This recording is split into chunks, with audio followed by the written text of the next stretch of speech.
তো বন্ধুরা দেখুন, আজ আমি ছোট একটি পুরাতন কাজে এসেছি। এই যে কাজটা দেখতে পাচ্ছেন, এটা পুরানো কাজ।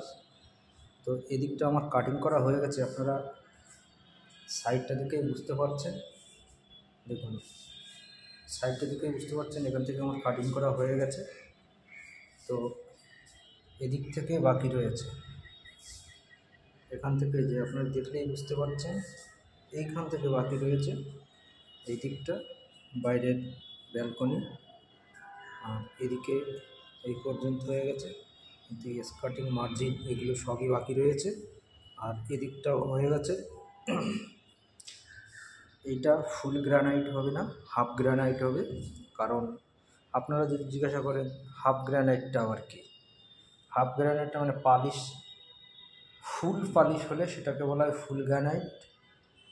আর হাফ হাফ তার কথার অর্থটা হলো, আমাদের যতগুলো সেট চালানো হয় এই পালিশের, সেই সেটের হাফ আমরা চালাবো। তো মিনিমাম দেখুন কিচেনের ফ্লোরের কি অবস্থা, এটাকেও আবার পালিশ করে সুন্দর করতে হবে।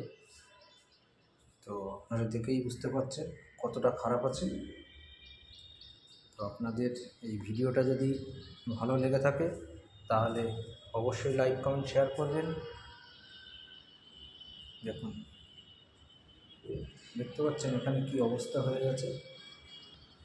পুরো মার্বেলটা কিন্তু ঝাঁঝরা হয়ে গেছে, একে কাটিং করে আবার পুনরায় ঠিক করা হবে।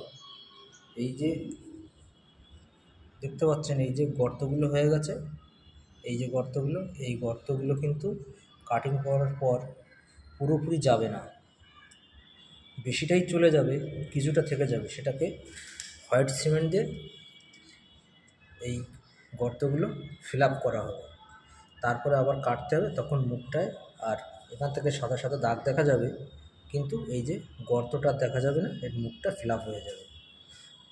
তো পাথরটা আগের থেকে অনেক বেশি দিন লাস্টিং করবে। আর যদি এইভাবেই রেখে দেওয়া হয় তাহলে কিন্তু এ ধীরে ধীরে ধীরে ধীরে একেবারে নষ্ট হয়ে যাবে। দেখুন ব্যালকনির কী অবস্থা, এটাকে পালিশ করে জায়গায় আনতে হবে। তো ভিডিওটা কেমন লেগেছে বন্ধুরা অবশ্যই জানাবেন। তো ভিডিওটা আর আমি বেশি বড় করব না, এখানেই সমাপ্ত করব। তো ততক্ষণ সবাই ভালো থাকবেন, সুরক্ষিত থাকবেন।